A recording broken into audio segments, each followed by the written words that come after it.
Welcome in, ladies and gentlemen, to Sports Time HQ. I am your host, Fernando, and joined with me today is my great co-host, Keith. Keith, it's been a good week for you, not so much for me. No, we're kind of getting used to that though recently, haven't we? My Seahawks are doing okay. The Patriots, not so good. No, yeah. Well, I was hoping that maybe the Patriots could possibly upset the Dolphins. That ended up not happening. But your Seahawks did get a win.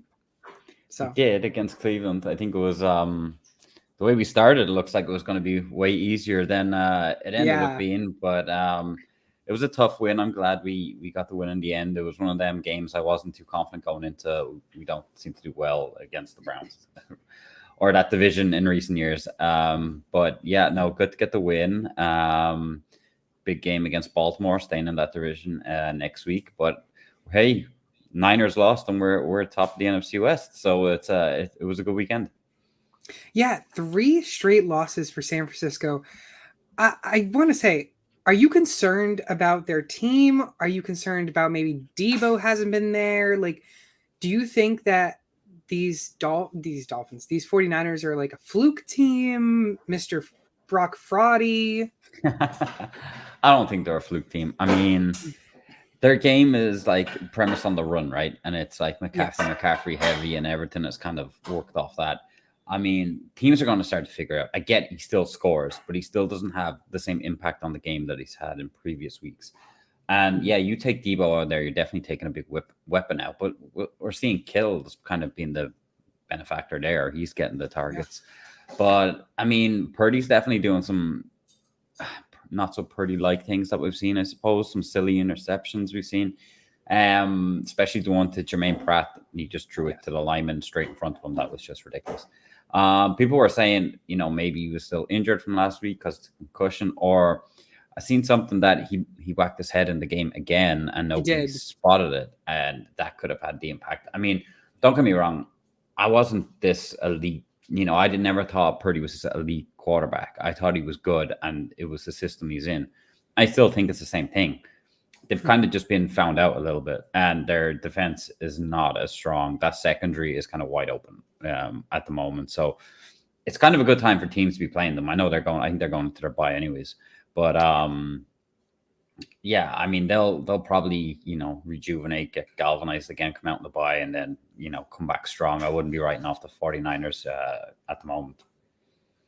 Yeah, I mean, I can't remember the stat line, but pre-Brock Purdy's concussion to post-Brock Purdy's concussion, like if you really go out and check those numbers, they're completely different. I mean, it looks like an elite quarterback versus a Mr. Actual irrelevant quarterback. Like, it's pretty crazy to see those stats. I don't know if you saw those stats, but I didn't see the stats. I don't know how much I'd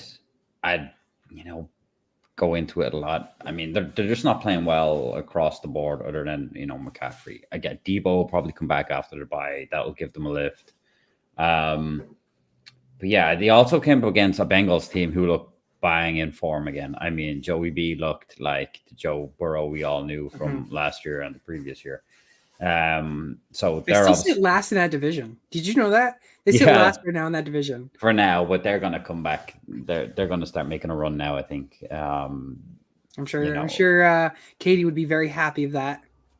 Yeah, she would be, and I was happy they did us a favor anyways, beating the Niners. But yeah, I think they're back. I think the Bengals are back now. Joey's injured Joey calf. B.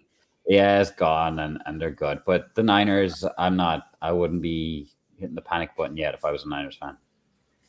Yeah, and for the 49ers, like I'm a little concerned with them because obviously now you're 5-3. You were at one point the second to, well, actually technically not, but you were one of the last teams to be undefeated. You and the Eagles, they both lost like that same week. But I'm concerned because now you have Seattle that jumped that number 1 spot in the division. San Francisco, obviously they do well in the playoffs, but if they don't have that bye week, does it concern them? If they don't win the division, are they going to be still in the playoffs? I mean, there's some good teams out there. I think they will be, but right now a 5-3 record does not look good. No, especially after like you said, being undefeated and all that, it doesn't look great. But like I said, the bye week is coming. It probably is a good time now for them. They'll they'll get it going, I think, after this week. I just don't know. It's a tough one this week for the Seahawks going against Baltimore. This is the real test, I think, for them. I mean, if we go and beat the Ravens, then I think a lot of people will start to believe that we are legit and, something big can happen this year. But I'm not convinced yet. I'll need to see it this Sunday to believe it, to be honest. Yeah, I got you guys outside my top 10. I mean, might have to make you guys come inside the top 10 if you guys beat the Ravens as well. Oh, I think for sure. I think everybody will. Yeah. So want to go over some more news and injuries, more so injuries, because Keith, I don't know about you, but we saw a lot of devastating injuries this past week. And I'll start with my cousin, my poor cousin. He's gone. He's gone. He has never missed a game due to injury. Kirk Cousins, he's officially out for the season. MRIs confirmed it earlier. He tore his Achilles. Right now, they're in trouble because their backup is rookie Jaron Hill. But rumors just came out that Clayton Tune is going to be the starting quarterback for Arizona, and Joshua Dobbs will no longer be the starter. Keith, I want to ask you, what's your thoughts about Joshua Dobbs being traded to Minnesota? That poor guy, he just bounces around from team to team. If that's the case. I understand why he'd be replaced by Kyler Murray. I don't understand why he'd be replaced by this guy Tune, because if they thought Tune was the guy at the start, why didn't they just play him, from week one? They think that Kyler Murray could be ready for this week, and they think they might see some action. Okay. But I think what's going to happen is, I think the reason why they're saying this is because they might try to see if any of the teams that just face a lot of quarterback injuries, maybe if they want Joshua Dobbs, because he hasn't played bad this season. He's actually played decent. And I think that's why maybe they're like, all right, Kyler Murray is ready to come back in. Let's shop Joshua Dobbs, see what we can get for this guy. I think it's a smart move from Arizona if they can find a buyer. Maybe. I mean, I thought he was doing okay. The first 3 games, they could have easily been 3-0 instead of 0-3. I think they lost by like 1 score in each game. He'll definitely give Minnesota a chance. It's just moving, after, what we're going into week 9, got to learn a new playbook, a new scheme. It's going to be a lot for them to take on. I did hear, I don't know if you've seen it earlier, that the Vikings and the Saints had been in deep talks with Jameis Winston. And that was another one, yeah. But I haven't heard anything. I think that was like 3 hours ago I seen that, but I haven't heard. I would imagine they're going to go and get someone. Yeah, they have to. They can't stick with Jaron Hill as their only quarterback. Yeah, and isn't like Case Keenum like the 3rd quarterback for the Texans or something now? And he has history there. Like his name is floated around too. Yeah, someone else who's been floating around is Carson Wentz and Nick Foles. Interest. Carson Wentz, God no. No. I had one that nobody was saying.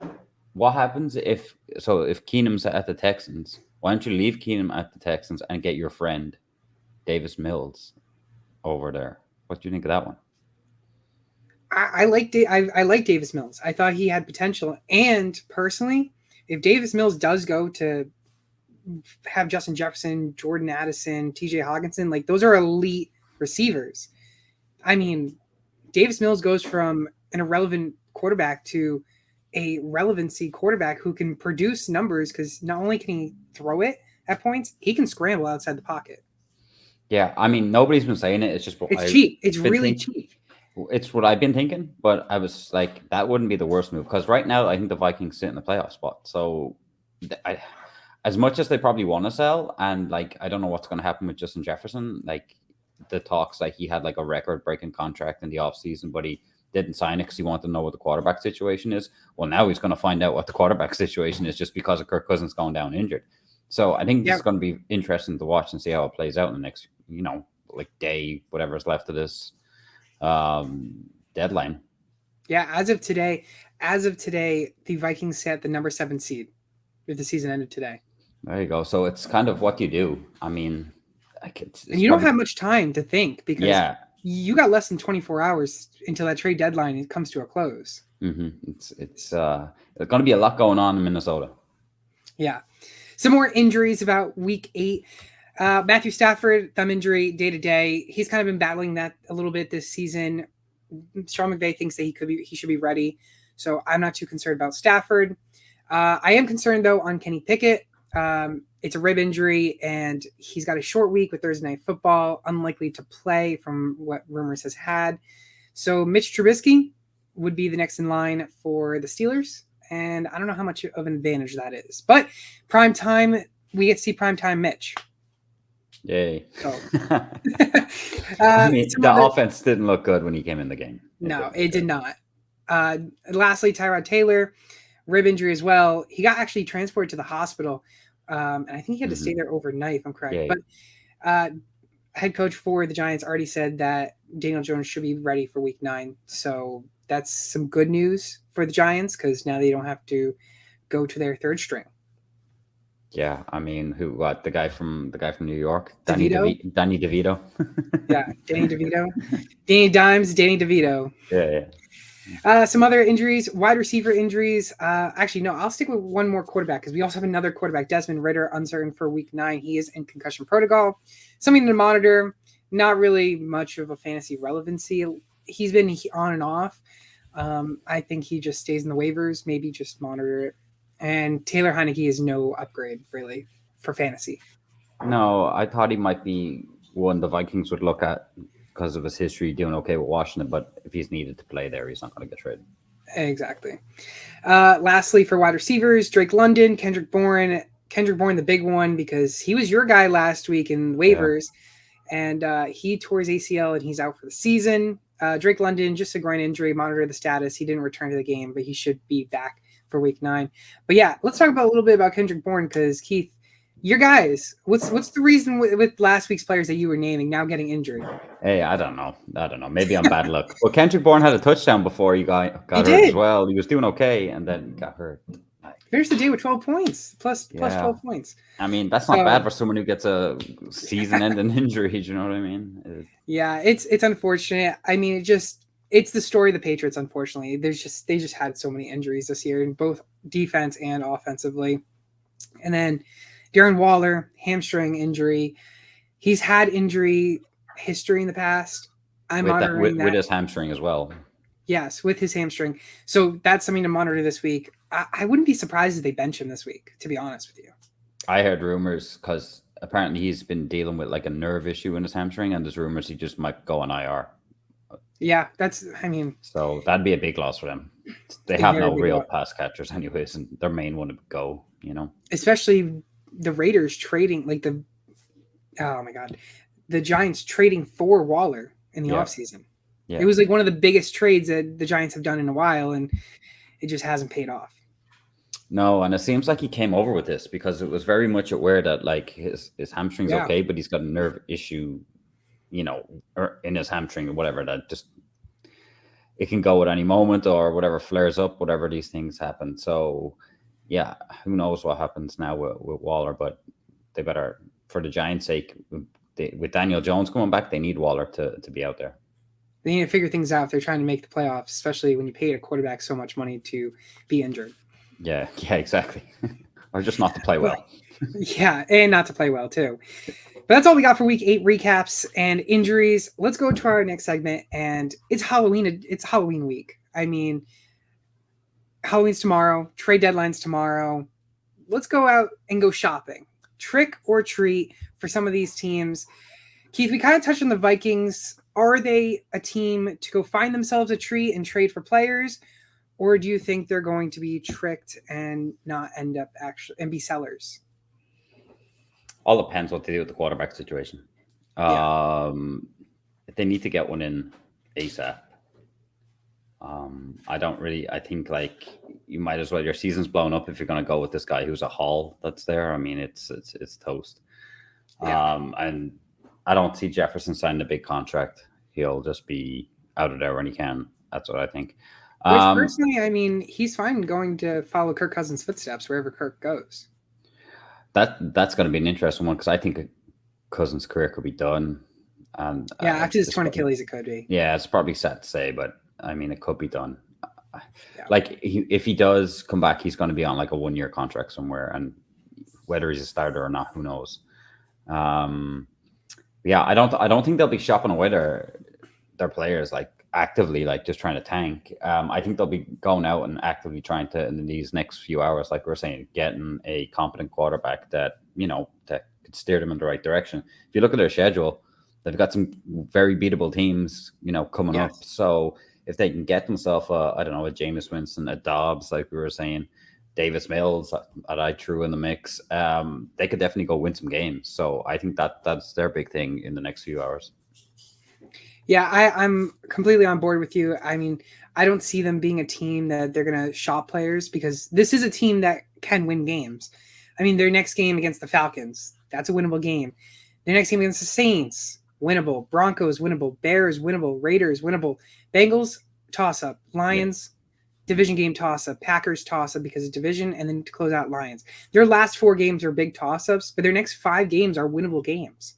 That would set them up. If they win all 5, that set them up for in the playoffs. Do you know what I mean? So they would be 5-4. I mean, 9-4. Yeah, right? exactly. 9-4. So, yeah, 9-4. That's a division. That could. I don't know if that would win the division, but that's a good playoff record. Even if they lose out the next 4, go 9-8, you could slide into the 7th seed. They'd probably just need one or two more, and you know what I mean. Like them 2 division games, like you said, against the Lions, they might win one and lose one. That would even do. Yeah, exactly. Another one is right now the division leader, Atlanta Falcons. They're 4-4, first in the NFC South, and they lost Grady Jarrett for the season and on the defensive side, but they did trade with the Eagles just recently for another defensive tackle.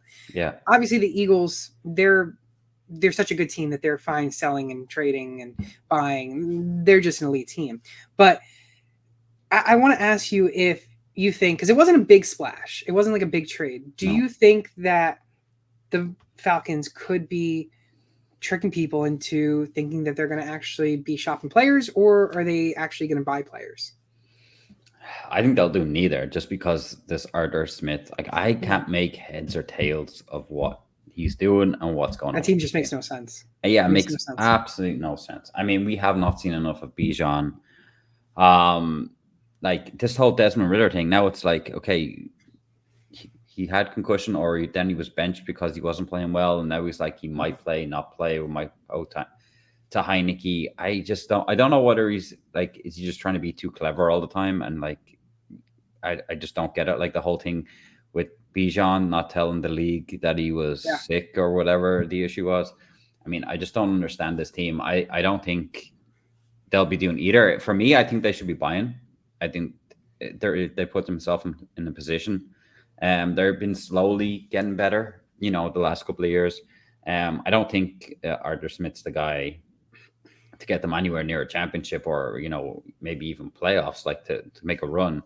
I just think he makes so many bad decisions and ones that just don't make any sense at all. But I think they should be buying, but I don't think they will. I just don't think they'll do anything. They'll just not do anything before the deadline. Yeah, personally, I think they're looking for treats on the defensive side because they need more help on defense. Their offense is great. They just don't know how to use their offense. So I'm on board with you as well. I mean, this is a team that it could be just kind of like a wait and see how we do this season and assess it in the off season type of thing. And I think that's where I would see them for the Falcons anyways. But yeah, this team, Arthur Smith might need to go personally. The biggest example was we had Jonnu Smith throwing a pass to the third tight end while Kyle Pitts was in blocking. I mean, come on. Like, it makes no sense. Yeah, it really doesn't. And I don't know if you saw Sleeper, by the way. Side note, Sleeper, Bijan has he doesn't have really much of a face on his Sleeper icon. It's actually Bijan Mustardson or something. No, yeah, I haven't seen it. Yeah, Sleeper's doing really cool things for Halloween. They got a lot. I think Tyreek Hill, he's got like a cheetah coat on him. Oh, I gotta look at this. Yeah, there's some cool stuff on some of the players for Halloween edition. But anyways, back on to our trick or treat editions. Broncos, I think we can both agree that they're going to be the trick team. They're going to be sellers. Yeah, they're sell definitely. I mean, I know they had a good week. They bet the Chiefs. No one's seen that coming. Yeah, exactly. Division game. They're usually a lot closer than what people think, even if one team is way better than the other. But yeah, we've already told everybody that basically everybody's up for sale. They just want the right price. Yeah. I think there's been big talks with Jerry Jeudy going to the Panthers and stuff like that. So Yeah, Jerry Judy's been the biggest talk, and I Yeah. think they want a first for Judy and a second for Sutton. Yeah, and they're Personally, all I'm fine giving a second. Personally, for Sutton. Yeah, yeah. He'd be good I'm for fine your Patriots because for a team that needs a wide receiver right now. I was just thinking, didn't Parker go off with concussion as well? I think you're like wide receiver one is that kid Douglas right now. Juju Smith-Schuster. Juju Smith didn't play until He didn't play until late. I think he only played until either Parker went off or when Bourne went off. He only came on for one of them and played. So yeah. So Yeah, Douglas Douglas. is kind of the guy. And I think Tyquan Thornton should be getting more. He is back. I just don't know whether he's yeah. playing. Like, yeah. I don't know. I can't remember if he was a healthy scratch or not. But yeah, that's another one. Let's go with the Cardinals. We kind of touched a little bit already on the Cardinals. I think they can go both ways, personally. I think this is a team that is technically their season's kind of lost. They're 1-7, but I think they could be buyers for young studs, personally, in my opinion, to try and build on their team for next year. Or would you consider that they trade Kyler Murray? I don't see them trading Kyler Murray. That's the thing. I'd be shocked because I think they need help everywhere. And Trey McBride looks really good with Zach Ertz being on IR. I think I could see them trading away Rondale Moore because I haven't seen anything from Rondale Moore, and he's young. He's like 23. He's been used all over the place. He was getting touched in the backfield and all last weekend. Yeah, but like he's just I don't know. He's just not really. I don't know. Maybe I just don't understand this team because I thought this team had a decent offense, but I mean, we'll see what happens. But yeah, do you think they're a team that could easily? I think that'd be sell. I think the one that stands out to me is Hollywood Brown. No, I think Kyler is the one where we can go 50-50. I'd be more on your side. I was just asking the question, to be honest. I'm more on your side that I don't think they will. But I think Hollywood is the one that like a contender, like somebody like going for a playoff run or one of the big guys could go for Hollywood Brown. I don't know how much you'd give up. I don't think you'd have to give up a whole lot either to get him. I don't think it's a first round pick or anything. Do you know what I mean? See, here's the thing. You might be onto something because this is his last year on his contract. Yeah. Because I thought he had a couple more. I thought he had like 2 more years on his contract. So that's why I thought they were going to save him. But he's on his final year of the contract, and that is exactly for any team that is looking to try and make that playoff run. Yeah. I mean, we were talking about Brock Purdy added to like we always know Debo goes down. Like there's no guarantee when he comes back he won't go down again. I mean, you could add Hollywood Brown to that mix. That'd be a nice offense for Purdy.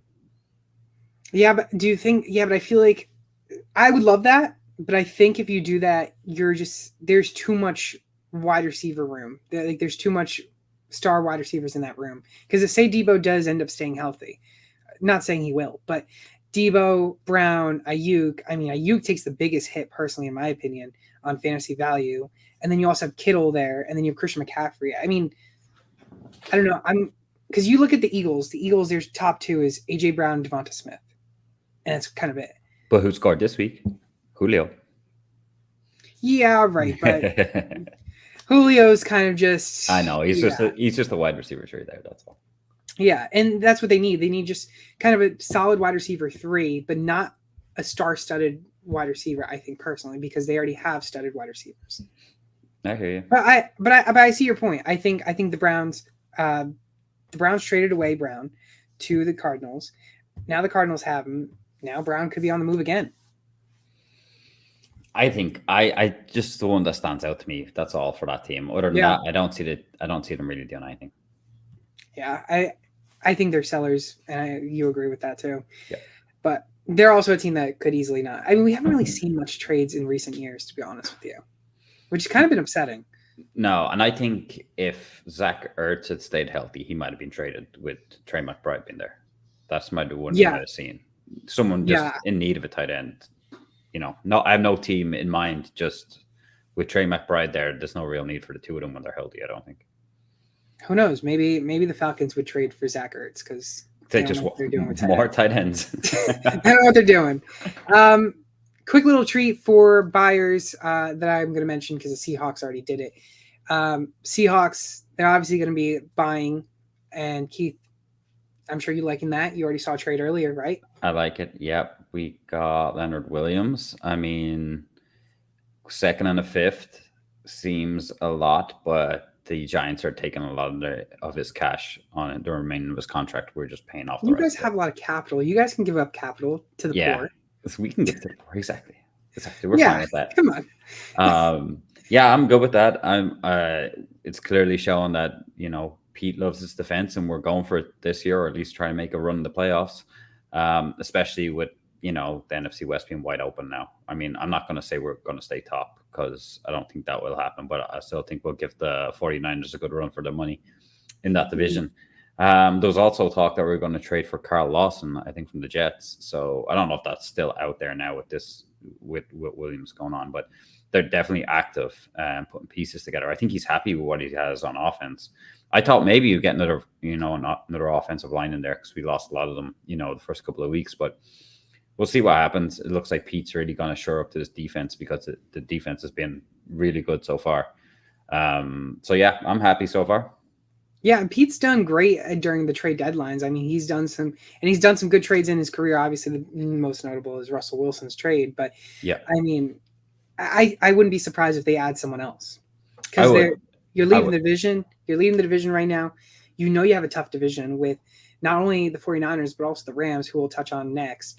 But, I mean, you need something that can help you. I mean, your running backs are iffy right now, personally, because I don't know where Walker and Charbonnet. Yeah, because I'm good with them. No, I'm not saying that they need to go get a running back, but Walker needs to stay healthy. Charbonnet needs to stay healthy. If your wide receivers can stay healthy as well, because obviously Lockett's been getting injured a little bit here and there. DK's been getting injured here and there. Jake Bobo, though, he's been doing great. Jake Bobo's the guy. He is the guy. He's the next Puka Nacua. Yeah. Puka Nacua segment. Let's go. All right, Rams. We'll have the Nacua segment and the Bobo segment next season. Yeah. Rams, they're 3-5, of course. They're right outside the playoffs, but they're basically one win away from coming into the playoffs, in the playoff picture. I want to talk to you about this team who was in the Super Bowl a couple years ago.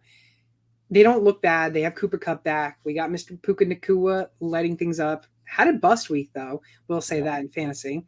But do you think they're a team that are going to be buyers or sellers? Because this is a team that is sort of on the older side of the scale, but at the same time, there's some really young talent there. I think they might be sellers, and it could come down to Stafford. I know it's day to day, but I've heard he could go on IR before it all said and done, just with his finger issue. Huge.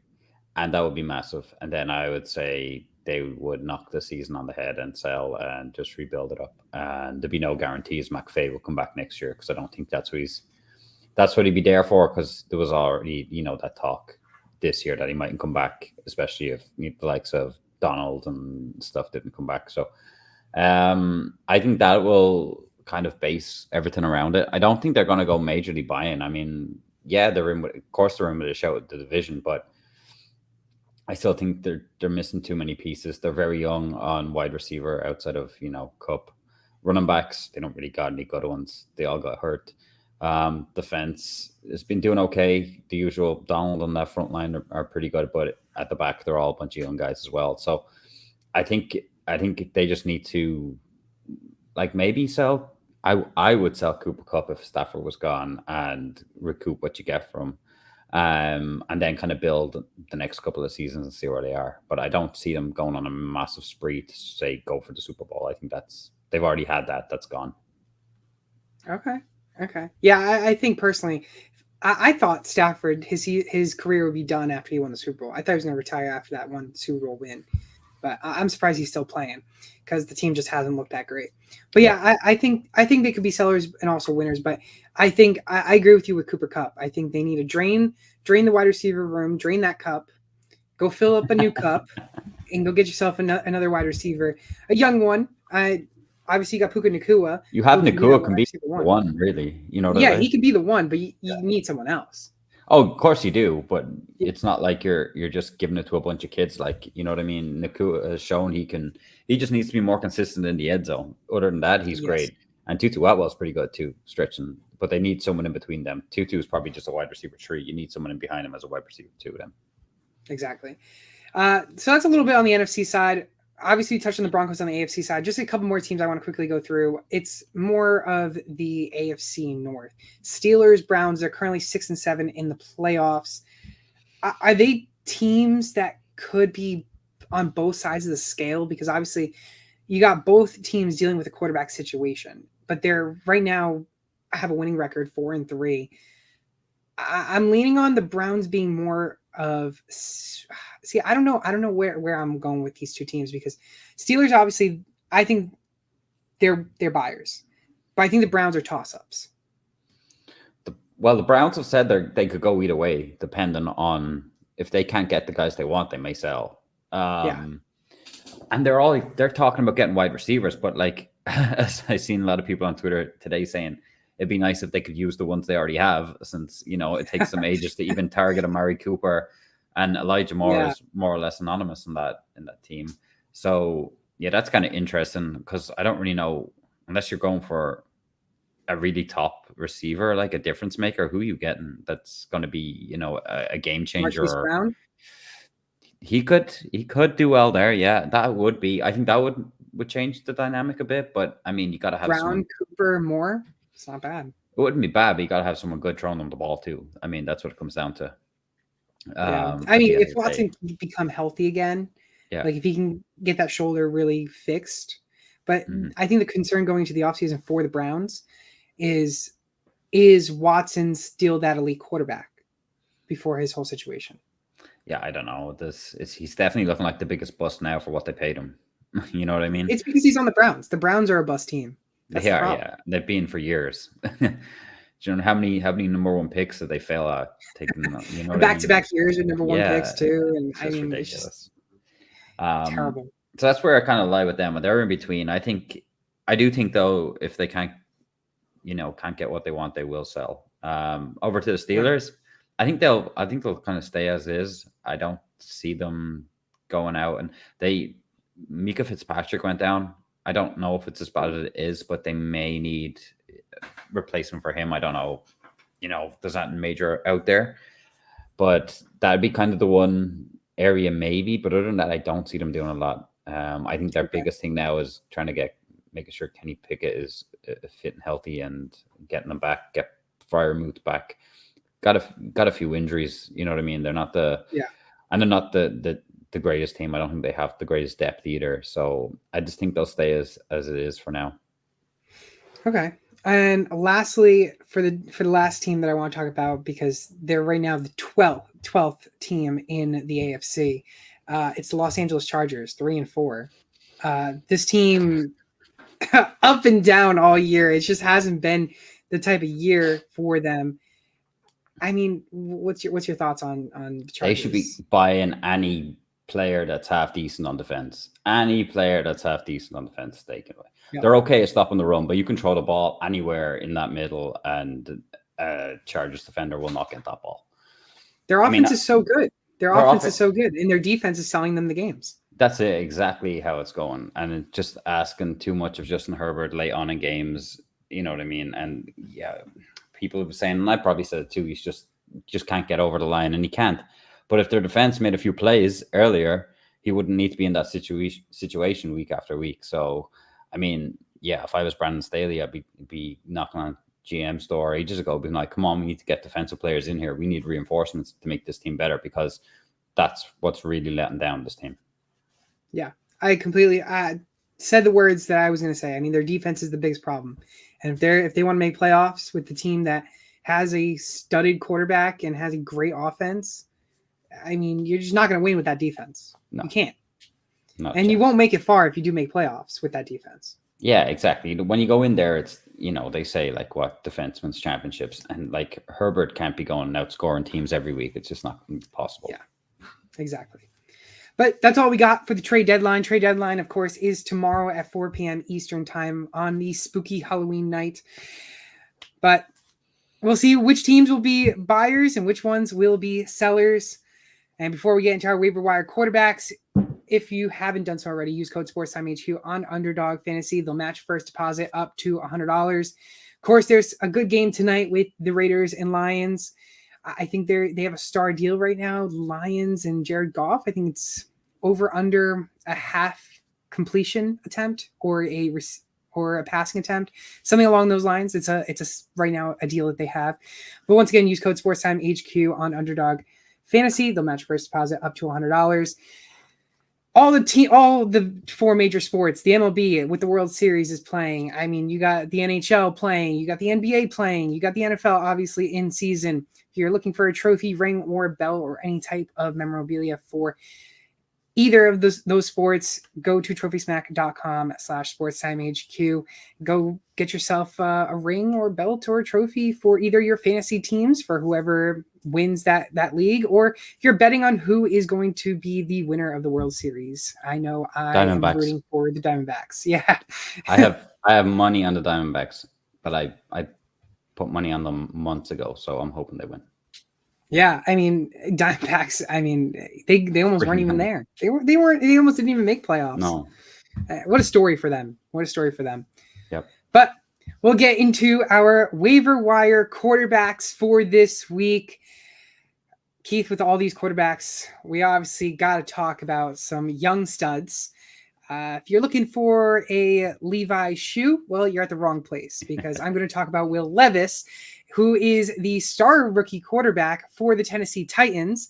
They do sell Levi's in Tennessee, but if you're looking for Levis on your fantasy football team, 6.3% owned, 26.6 points against Atlanta. He went 19 for 29 in his first career start. That's pretty good for a rookie quarterback in their first career start. 238 passing yards, 4 passing touchdowns. Guess what? 3 of them went to D-Hop. Mr. Hopkins is officially relevant again in fantasy. Obviously, Levis is expected to start in week 9. For Superflex and deep leagues, he's a must own. I mean, one quarterback league, he's a guy to monitor, but this is a guy that should be owned if he is going to be the starting quarterback moving forward. DeAndre Hopkins, he's a player that wins majorly in this upgrade in quarterback.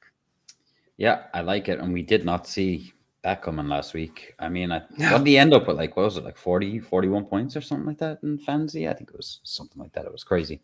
I have him in one of my deep leagues. That's how I know. And I'm like, well, I was never going to start him anyways. But you can start him now. I can definitely, because it's super flex. But like some of them throws were just so on point. I mean, it was like they weren't fluke. You know what I mean? The DB didn't fluff it or something like that. They were very good throws to Hopkins. I mean, he should be getting apologies off his own team at this stage for not starting him. I mean, like Tannehill's been pretty much trash for a long time. And Levis is there now, and I think, yeah, another good game. I mean, he doesn't have to do the exact same as what he just did there and have like whatever 3 or 4 touchdowns, but if he just has 2 touchdowns and he's competent, I mean, he starts the rest of the season for me anyway. So yeah, good call this week. Yeah, for me as well. And I mean, personally, based on that one game alone, and based on Bryce Young's season, I think Levis looks better than Bryce Young. After one game, After one game, I'm not saying it's set in stone, but after one game, he does. But obviously, we got to see him more. But yeah, I wasn't sold on Bryce Young being the number 1 pick, anyways, coming out. No, did you hear the Texans would have drafted Bryce Young if they were able to officially get a deal done for the number 1 pick? I'm not surprised. And then I heard that Frank Reich liked CJ Stroud over Bryce Young, but the office basically told him to go for Young. So yeah, that could have worked out the other way around. That's crazy. Yeah. I think CJ Stroud's the best quarterback in the draft, but hey, we're not GMs, right, Keith? Even though we should be. We should be. Yeah. Yeah. We should be. But we'll go into your guy. Who are you howling at everyone to pick on Halloween Eve night? Yeah, well, it's Halloween Eve, like you said. We're howling to the moon with Sam Howell. I mean, he should just play Philly every week, because every time he plays Philly, he plays really well. I mean, just 397 yards, even 4 touchdowns. He did have 1 interception, but still, he had a great fantasy day, 30 points. He's playing your Pats. So is that a good or a bad thing for you? Because he's coming off, okay, he didn't win, but he's coming off a very good performance. I think it is a good matchup for them. The only thing is that they're at the Pats, so obviously, your boys have that in that favor. But I still think he looks good. I still think he's very unlucky. He's doing everything he can, and this team cannot just get big wins when they need it. But I do think he's a good pickup. He's proven it now multiple times. He's a little bit up and down. I get it, but I think he can have a somewhere between 80 and 20 point week this week. I know I'm going to put in from some of my leagues this week anyway. At first, I thought you said 80 to 20 point week, and I was like 80 18 points for a quarterback. Yeah. No, so here's the thing. Defensively for the Patriots, they used to be really good. They had a lot of injuries this year. So personally, any quarterback that goes on to face New England, I love the matchup because it's a matchup that the quarterbacks that face those Patriots can win. And Sam Howell has so many receiving options. I mean, Logan Thomas did good for the tight end position. Jameson Crowder came out of the blue. Curtis Samuel can be relevant. Jahan Dotson's relevant. Scary Terry's relevant.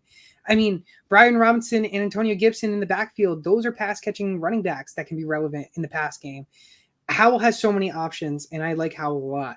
And I will howl with you for people to take him on Halloween Eve night. Good. You're hoping he'll have a good week, but obviously you're hoping your Patriots will win then. No, not going to happen. Unfortunately, I'd be surprised if they can win. I mean, the Eagles almost lost these Commanders. Yeah, that's twice that they ran the Eagles. They ran the Eagles close twice. Gave them a run for their money. Yeah, but you bet the Bills, so come on. You have to have some confidence. Yeah, well, division game. Division game. Yeah. Some alternate quarterback options, of course. Will Levis, Sam Howell, Eric Keith, and I's waiver wire quarterbacks. But I want to talk about these four players: Kyler Murray and Joshua Dobbs. I put both on the list because monitor Joshua Dobbs before that trade deadline. You don't have waivers don't process until Wednesday early morning. Trade deadline is tomorrow at 4 p.m. Eastern. Dobbs can be moved somewhere, or Kyler. We don't know. So that's why I put them as two players to monitor for quarterbacks. Derek Carr, I talked about last week. He had another solid week. I think I had it right on the money that he was going to score just above 18 points. And then Baker Mayfield, 21.4 points. He looks pretty good for a fantasy relevance quarterback. I hear he's banged up, though, Baker. He's questionable, but I think he'll be okay. Yeah, I think he's going to be okay. I forget what the injury was, but it wasn't so much of a serious injury. Yeah, just monitor if you're thinking of getting Baker. Yeah, four guys to monitor: Kyler Murray, Joshua Dobbs, Baker Mayfield, and Mr. Carr, which I'm perfectly fine getting in my car, going to the waiver wire shop, and picking them up. But anyways, let's go to our waiver wire running backs this week. Keith, we had some news earlier about this specific running back who used to be very fantasy relevant, and I loved him when he was in Jacksonville. Who's your waiver wire running back? It's Leonard Fournette, who signed with the Bills today. I mean, what they call him, Playoff Lenny, is back in business. Back in business. He is big time. I mean, Latavius Murray has looked terrible, and this is the role I think he's going to take. The goal line work. Yeah, so he's going to be valuable for fantasy because he's going to get the touchdowns. And he may take some passing game work off James Cook. Cook has looked great. I don't really know what Sean McDermott's doing here with these running backs, because if it was me, I would have James Cook getting 80% of the snaps and then throwing in now Fournette. But as we've seen, that's not going to be the case. 1 week, I think it was nearly 50-50 with Murray. So if that's the case, then Fournette's going to be so valuable, especially if you're a team contending right now in fantasy. If you can get him on your team, he's going to be very good, I think, once he stays healthy. Because, like I said, he's going to get the touches around the goal line and he's going to get you points. So I think for running backs, I think everybody's going to be trying to get him on the waivers. So if you're on Fab, if you've got a bit of cash left, go and spend it on him. Because I think he's a good pickup this week and for the remaining, of the season. Yeah, Fournette, obviously only 10% owned in fantasy leagues and sleeper formats, but Fournette we knew was going to go somewhere. It was just depending on where, and he already had the connection with Buffalo because, he was planning on visiting there. So it almost seemed as if Buffalo was going to get a running back sooner or later. It ends up being Fournette. This is Fournette's third team. He did good when he was in Tampa. He did good when he was in Jacksonville. He dealt with injuries. But I always thought Fournette was a decent running back. I just thought that these teams just gave up on him too soon because I think he's a great running back, and I think he's going to be very valuable because Josh Allen can't produce. They're going to rely on that run game. James Cook is all right. I think he's good. He's had a good season, like you mentioned, but don't know if he's the answer to be that workhorse back. They don't give him enough touches. He never gets touches around the goal line, which is obviously not new since it was Murray's job, but Murray just looked trash. I think that's why Fournette's there. And that's why Fournette's there. Exactly. I mean, Cook, I think, is still going to have his role is basically not going to change a whole lot. I don't think. Maybe a few passes go to Fournette, but I still think his role will stay the same. It's Murray who's going to be gone, in my opinion, and Fournette will take over there. But if we see, go ahead. I was going to say, if you have Murray in fantasy, I mean, you might as well just drop him. Oh yeah, he's drop. I mean, trade him in for Fournette. You know what I mean? Yeah. Go get rid of him and get Fournette. But yeah, I think it's probably a good move for the Bills as a whole. But like I said, I'm probably maybe higher on Cook than you are. I think he should be getting a lot more touches. He should see some work around the goal line. Come on, how can you have a running back that gets you all the way down, and then when it comes to the goal line, you're like, oh, we'll take him out. That keeps happening. First round running back too. Exactly. So I don't know, a bit crazy for me, but that's what playoff Lenny's going to be there for now. He'll pick up the pieces and get the touchdowns.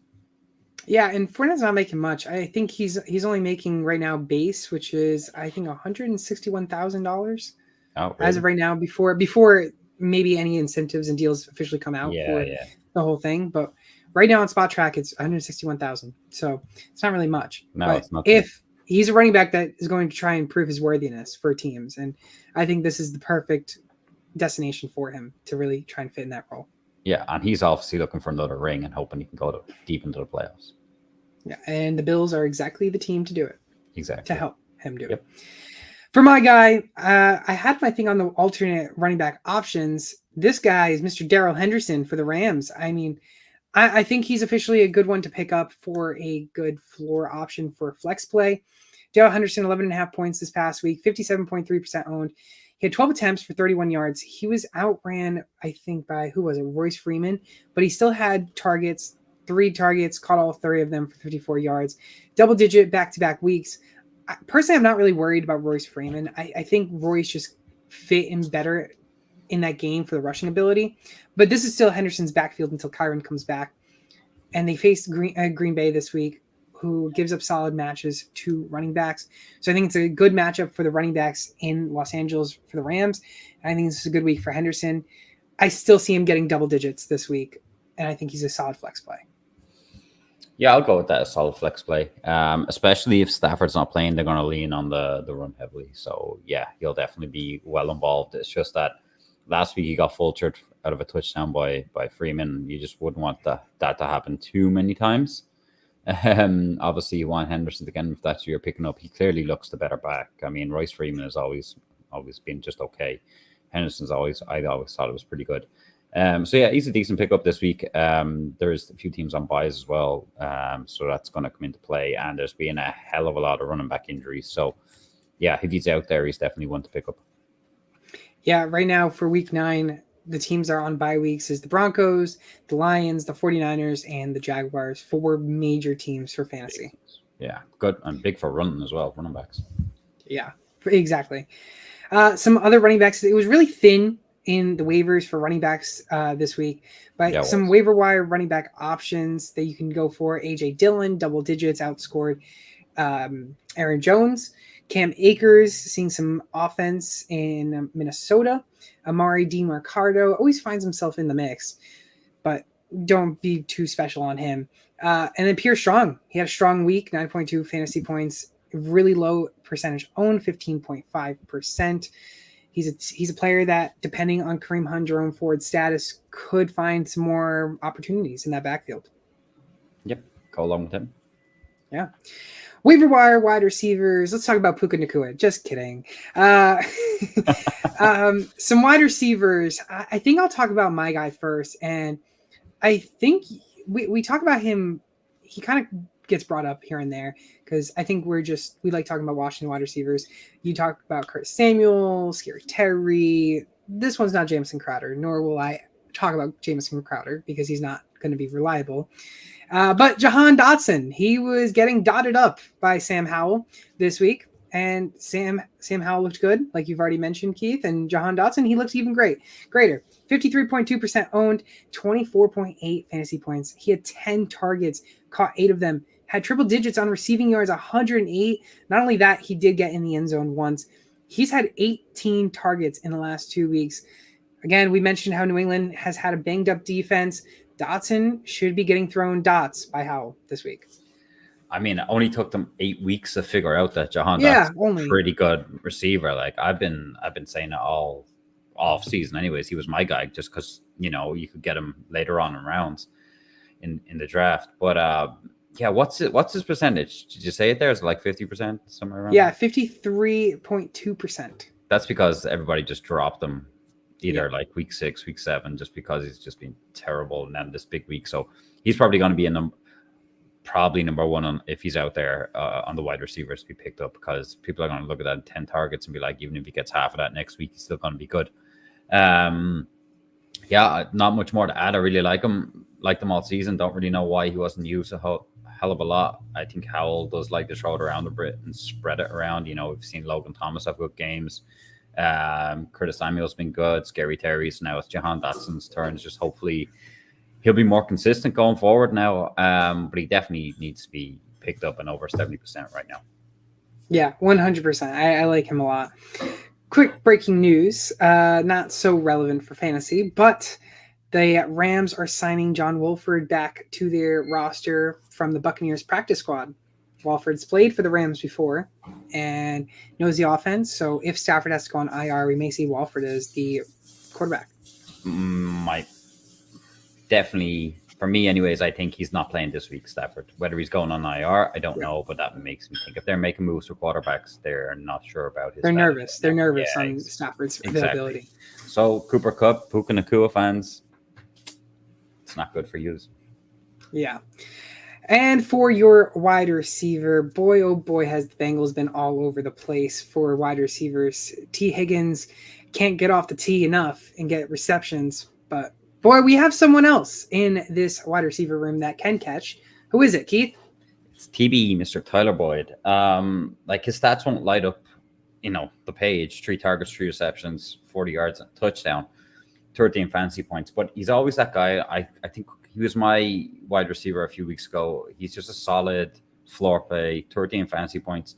It's our, who was it? Myers a few years ago. It was your, who else was with the Raiders that you used to always say? Lynn Bowden and all these guys that were just had solid floor plays. And this week they're playing the Bills, and I think the Bills are really going to try and double cover Chase. I know who you're talking about. You're talking about Hunter Renfrow. Sorry. Hunter Renfrow, yeah. Lynn Bowden was my breakout guy. He was your breakout, but yeah, Hunter Renfrow was another one of them guys. Yeah. But yeah, they're playing the Bills this week. I really think the Bills are going to do their best to double cover Chase and T. Higgins. Yeah. Leaving Boyd the space underneath to pick up, just the small yardage to get them going forward. I mean, I'd imagine Higgins and Chase will get free and get some yards, but I think their game plan will be double coverage these guys. And sure, Boyd could have another game like this again. 13 points. He's a fine flex play for me.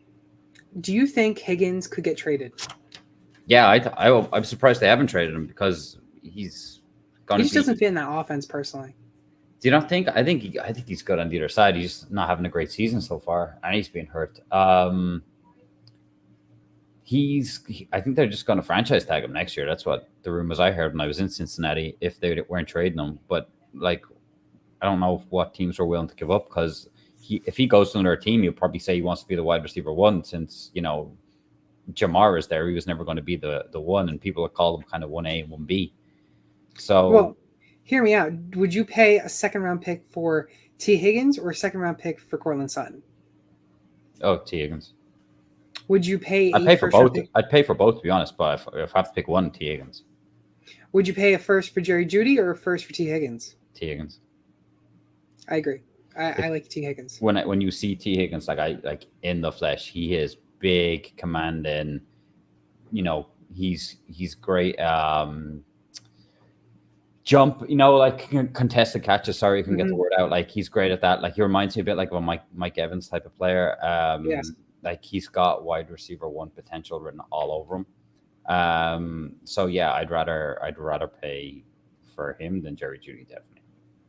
I think the Bengals could be fine with Jamar Chase and Tyler Boyd, personally, as the wide receiver one They and two. could, and then they got that guy that scored the touchdown, Yoshi, and there's like Trent Irwin, and Yeah. there's all these other guys. They've got a lot of pretty decent receivers behind them as well. So I think they'd be fine, but I just surprised that they haven't traded them already. Probably because they won't get what they want.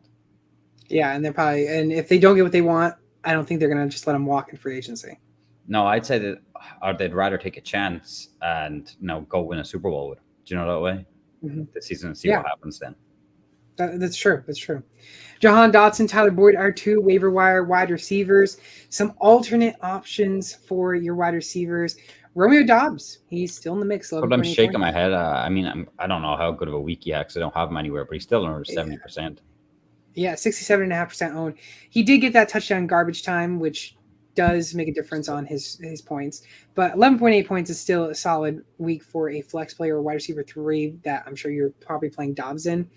KJ Osborne had another good week with Jay Jetta out. He's another guy that's just a reliable option. His target share will go down, though, because of the quarterback situation. Rashid Shaheed, 24.3 points, 33.6% owned. He's been up and down this season. He's had good weeks, but it just depends on Michael Thompson, Chris Olave, and who does who. And it just depends on where Derek Carr wants to throw the ball. But he's spreading the ball out, which is nice to see. He's totally boom or bust. He's their big play guy. If he throws the ball deep, it's to him. Yes. And then I added Demario Douglas on the list, and that's because we've mentioned how Kendrick Bourne's out for the season, and Demario Douglas fits into that role, and I think Douglas could be a solid option if Mac Jones ends up actually throwing it to him as much as he throws to Kendrick Bourne. The only other option that I also could see there is Justin Jefferson. I wish. Juju Smith, but I think Demario is better than Juju. Yeah. I'm glad you put him on the list. I would rather have Demario than Osborne and Shaheed because I think with the situation he's kind of found himself in, I think Mac has probably got no choice that he'll have to throw to him. So he's only 5.9%. Yeah, I like Douglas and Dobbs as we've spoken about previously. Yeah. So Romeo Dobbs, KJ Osborne, Rashid Shaheed, and Demario Douglas, some alternate waiver wire wide receiver options. Now it's time for our Mr. Tight Ends. Tight ends, well, they're starting to get relevant here and there, but they're all over the place again, like every year. Yep. My guy, Cole Kmet, I'll just talk briefly about him. He saw some action finally with Tyler Bagent. 10 targets, caught all 10 of them, 79 yards, finished the day with 17.9 points. He's just under 70% owned, 67.5%. He had a bounce back week after having no targets, nothing in week 7.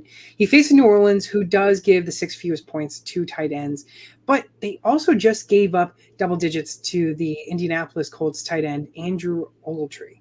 Who is that guy? Well, he's the guy that is the most healthiest on the tight ends for Indianapolis.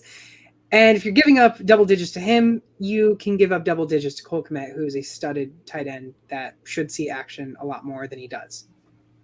Yeah, I mean, you should be Bagent's safety net, let's be honest. Cole Kmet has been pretty good, and when Fields started to get it together a little bit, Cole Kmet was one of his guys, especially in the end zone. So, yeah, I like the pick. I like the pick there. Don't have a whole lot to really. Yeah, there's not much because it's Bagent, but yeah, I like the pick. Yeah, I think you have a little bit of a take with your tight end. Who is it? Yeah, it's Trey McBride, but the only thing is now, before I get into stats and all that stuff, is Dobbs is gone. So it depends. I'd like him still. I like him a lot with Kyler Murray. I don't know about Clayton Tune. That's the only thing I would say. But like going off last week, 14 targets, 10 receptions, 95 yards, touchdown, 25 fantasy points. I mean, that's unbelievable. It's not a pace he can sustain, but like if he can go 5 or 6 targets and catch most of them, he's going to be great for fantasy and great as a tight end in your team most weeks. But like I said, with the quarterback change here, I think it will affect them if it's Clayton Tune. I do. Yeah. And I'm not as confident as I was beforehand with him.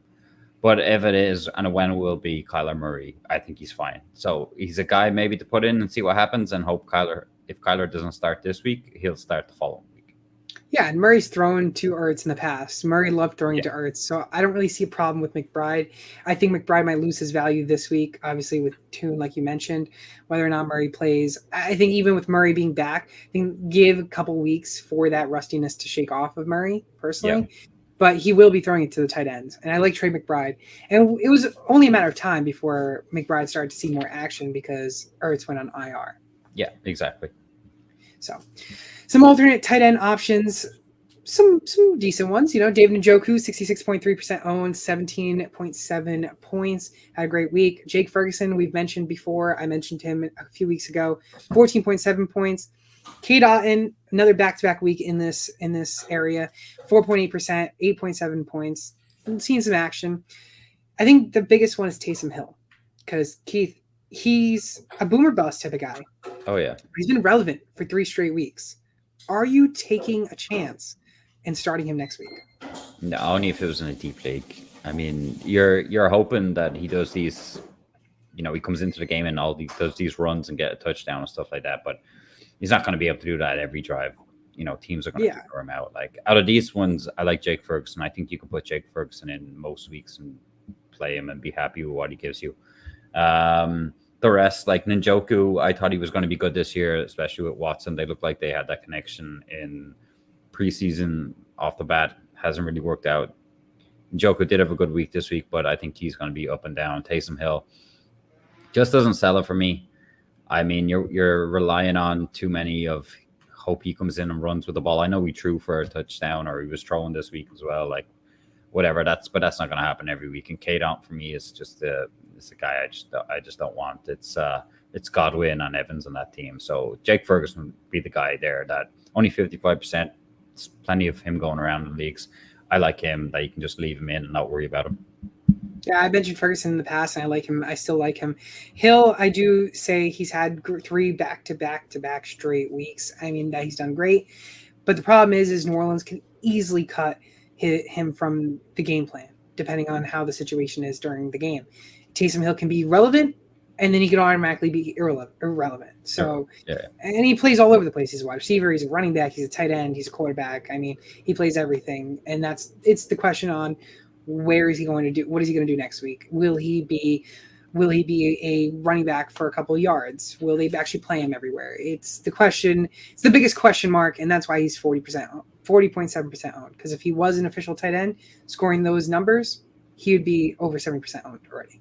Yeah, definitely. I mean, like, he could go get you like that 22 points, or he could go get you 2. You know what I mean? It's total one end of the street to the other, and I don't want that as a tight end. I want someone that at least might get me 10 points. That's what I'm looking just for. Like Ferguson. Exactly. Njoku, Ferguson, Hill, and the alternate tight end options. Now it's time for Monday Night Football predictions. Keith, I've had some struggles here for Monday night. You're struggling, buddy. You're struggling. I am struggling with Monday Night Football. It's actually insane because I've had a good week this week, and I'm hoping Monday night doesn't mess me up again. But it's the Raiders and the Lions. We both lost last week with the 49ers and the Vikings. Thought the 49ers were both going to win. I should have told you that I should have went with my cousin.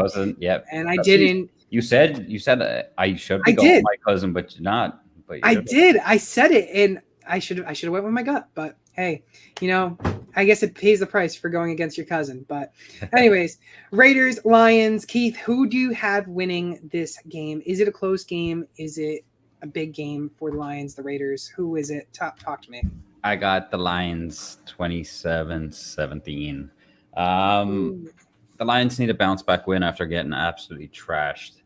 I think they'll get it, especially at home. Jared Goff is a home quarterback. If you look at his stats, all his good stats are at home.